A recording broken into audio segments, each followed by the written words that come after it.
So we have a new month, April. Our topic for April is kinship with all life. And today's topic is place no limit on principle, which is an interesting place to start if you're talking about kinship with all life. But we start there because everything starts in consciousness. Everything. Everything we experience out here has its origins in here. Every change we want to see in the world starts with a change in our own consciousness.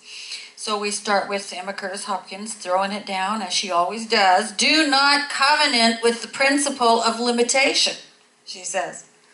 There is only one being to covenant with, and that is omnipotence. She doesn't mess around. She throws it down as a challenge. Do not covenant with limitation. Covenant only with omnipotence.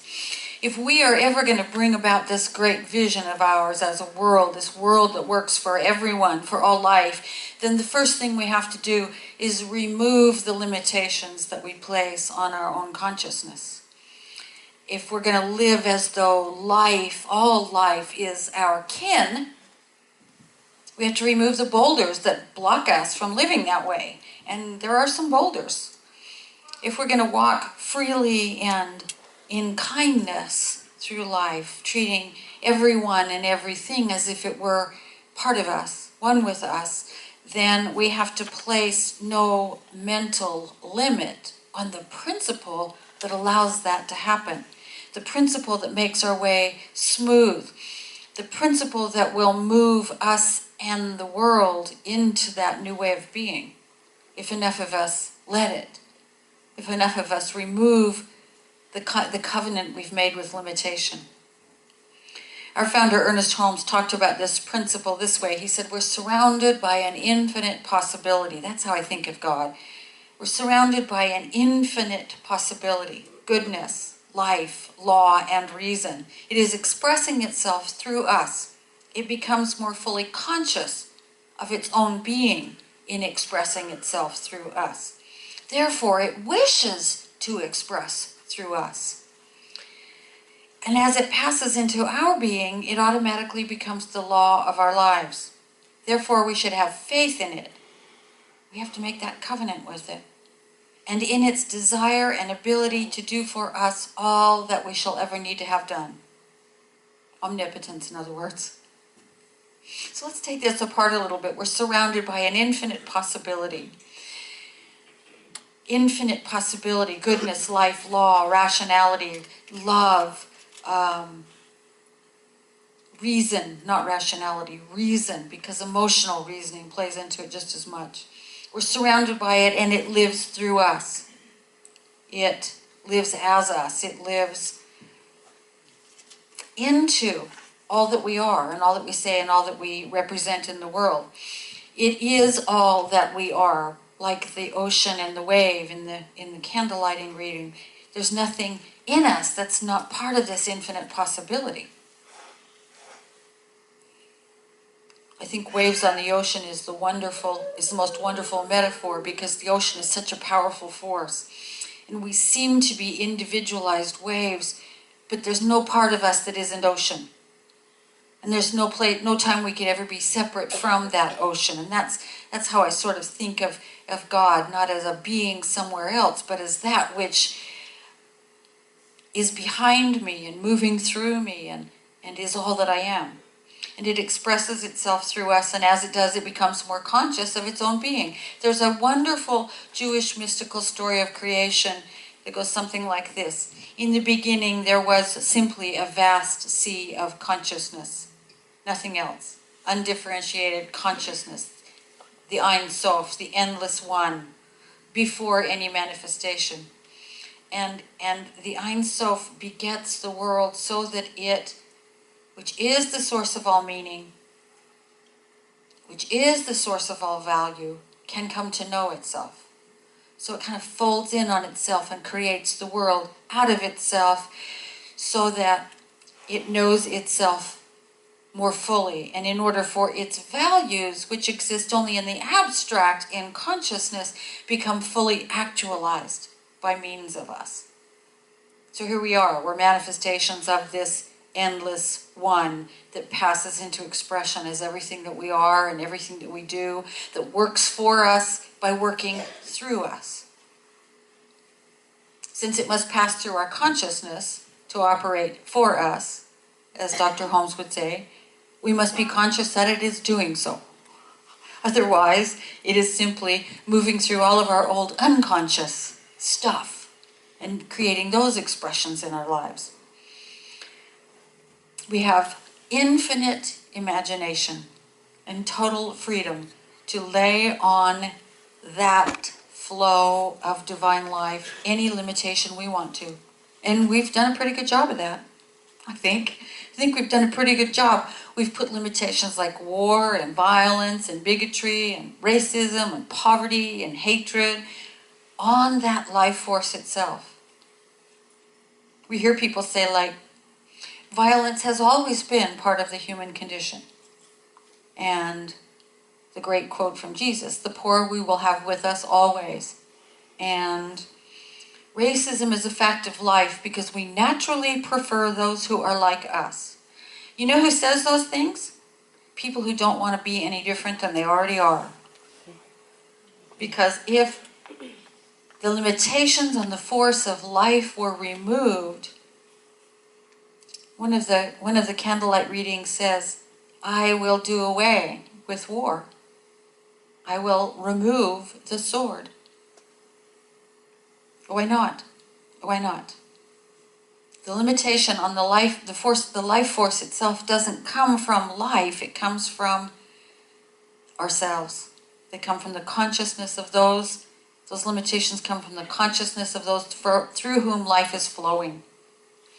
So the secret is to understand those limitations, I think.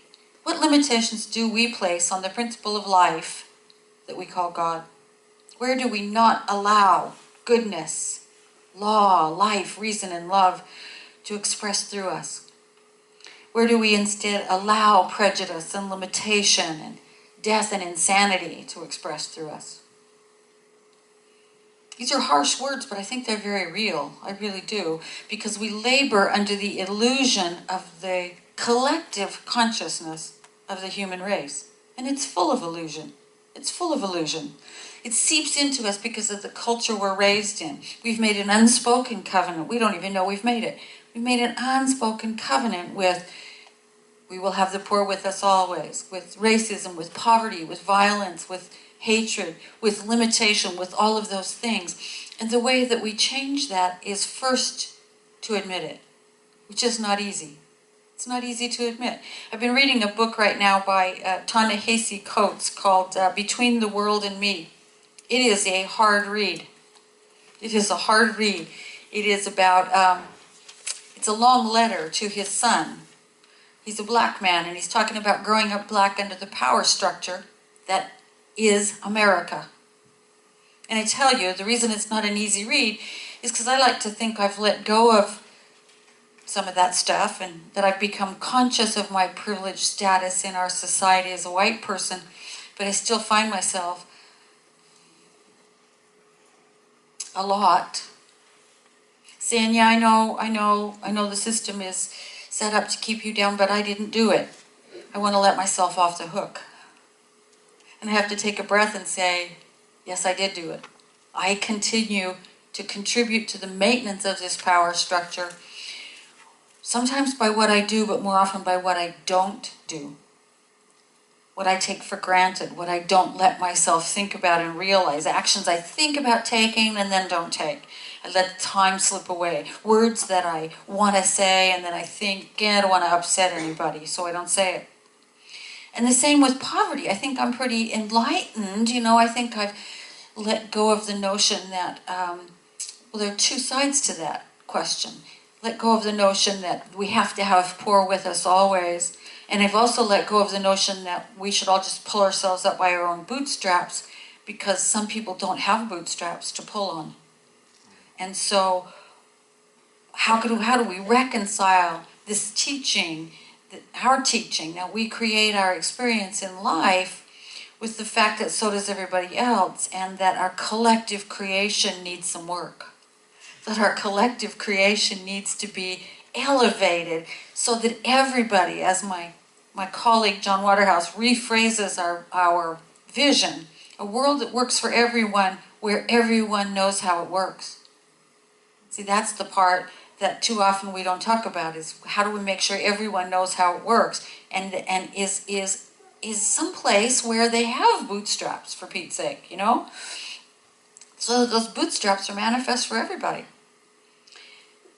So I think I get that, yet I'll find myself balking at somebody that I just want to say, just get over yourself and do better, you know? I get real impatient. I don't wholeheartedly pray for them right off the bat. I criticize them in the privacy of my own mind. I hold them hostage, and I maintain the limitations on them. And then I go, oh, wait, I'm supposed to be trying to create a solution here, instead of just thinking this person needs to get a grip, you know? I don't think I'm alone in that. Maybe, but I don't think so somehow. We all have these hidden beliefs. We all have these deep unconscious thoughts. Sometimes we're lucky enough to have them surface so we can see them. When we read a hard book, or we catch ourselves in one of those moments and say, listen to what I'm doing. I'm holding this person down. I should be seeing a solution for them in consciousness. I should be seeing them as one with me and one with all that is, and knowing their highest good. And then I can once more punch one more hole in my covenant with limitation. We all have one. We all have one. We can decide when they become visible to us whether we want to maintain that covenant with limitation, or whether we want to covenant with omnipotence. Do we let the power of goodness and life and love and law and reason have its way with us? Or do we continue to think about all the reasons we can't have nice things, so to speak? Well, we can't have a world that is free of war and poverty and racism and gender issues and sexual discrimination and all of those kinds of things. We get to decide. We get to decide. We get to decide whether we allow ourselves to be filled with truth. And this is something we have to ask for, I think, be willing to have. We ask in prayer that our own consciousness is cleansed of anything unlike the truth that all creation is one. And that everyone I meet is part of who I am, and I am part of who they are. And as we work through these things in our own consciousness, we stop sitting idly by saying, yeah, you know, John Crawford got shot in that Kmart over in, or whatever it was, Walmart over in Beaver Creek, and there's a demonstration, and there's some letters I should write, and I'm just not going to do it today. Or Tamir Rice, shot in a public park. He's a little kid. You know, to whom should I be saying, this is not acceptable? This is not acceptable. We got to do something different. We got to make sure our policemen are trained different. We got to make sure they know it's not acceptable. And we got to stop thinking, well, we've always had poor people and we probably always will have poor people, and start thinking about ways to change the system. You know, we throw away enough that nobody needs to go without. In this country, we throw away like 50% of what we produce. And it's rotting in our landfills, and guess what? Contributing to global warming with methane and other really dangerous gases. That's crazy. How do we change the system to distribute all that we have and throw away? We stop watching the news with horror and resignation that war is going on, and we start taking action in consciousness toward a peaceful world. We covenant with omnipotence, not with limitation, and we have to start right where we are. We have to start with the part of us that lets us see division from other people, from the rest of life. What is it in you that sees differences instead of kinship? What is it in you that, and this is one we all have, and it's really hard to acknowledge, what is it in you that allows violence against life to rise up?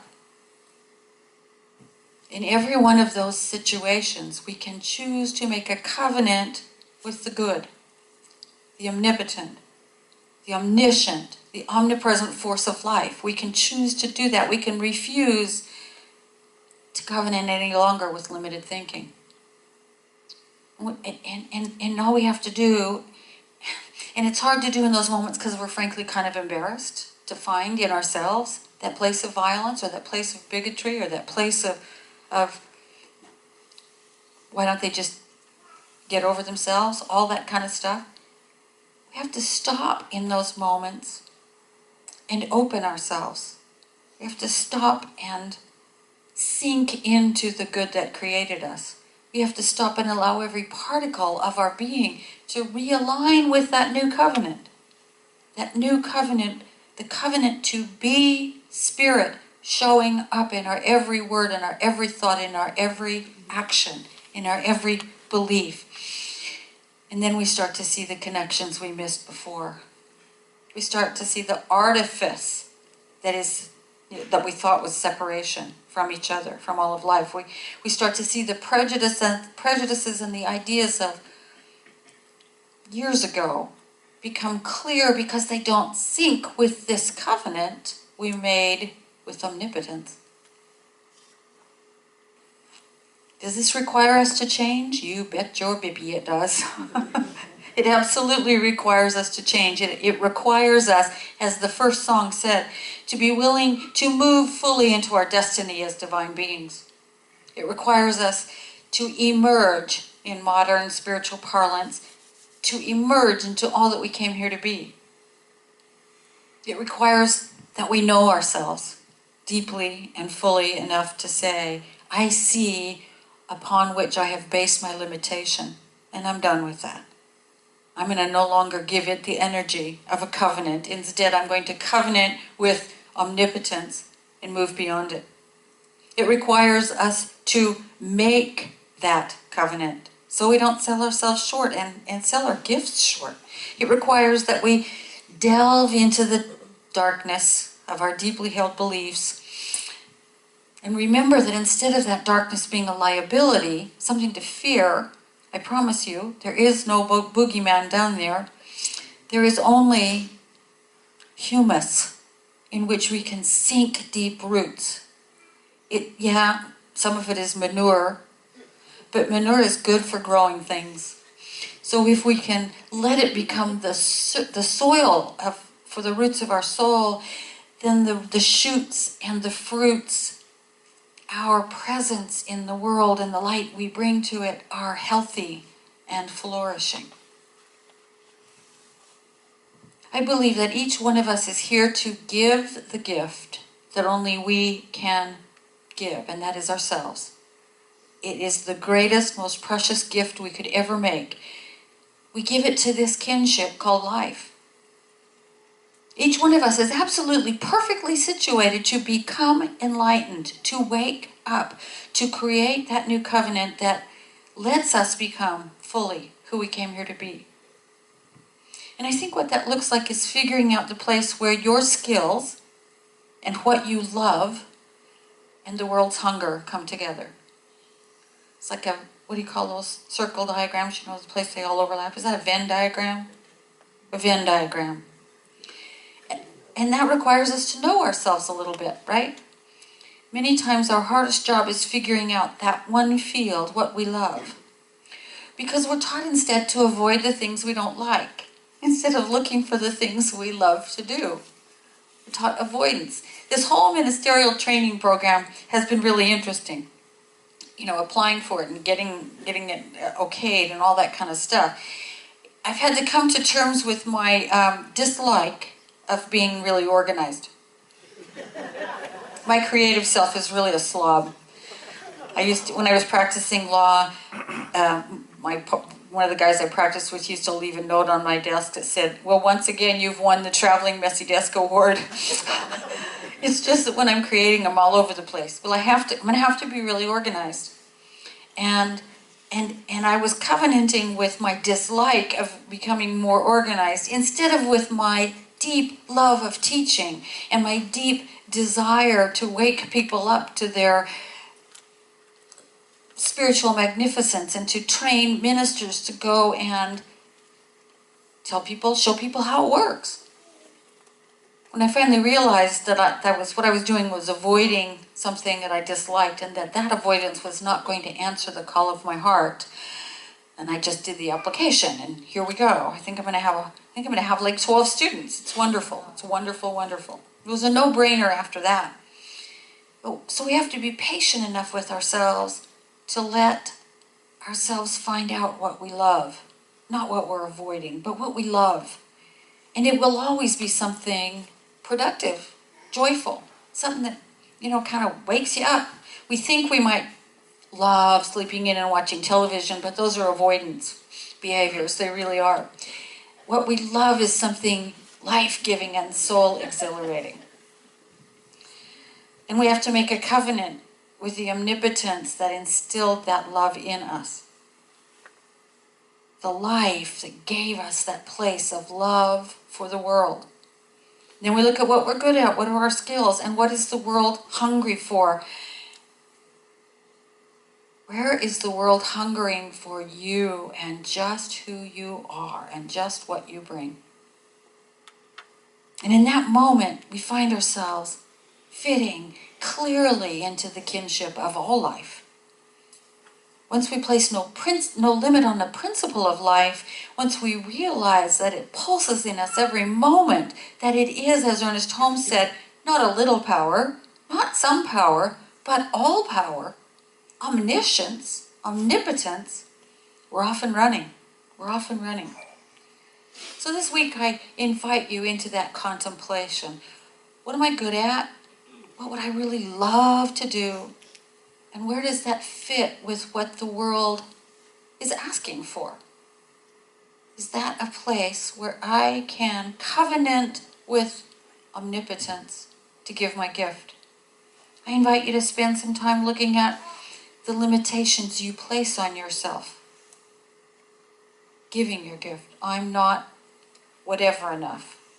I'm not smart enough. I'm not brave enough. I'm not schooled enough. I'm not. You are perfect. Right now, just as you are. You are the gift.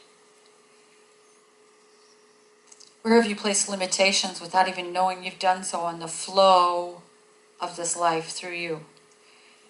And I invite you to look at your covenant with those limitations and cast it aside in favor of a covenant with omnipotence. Believe in life. Believe in yourself. Believe in every bit of the gift that you are. Because that's what the world really needs from you.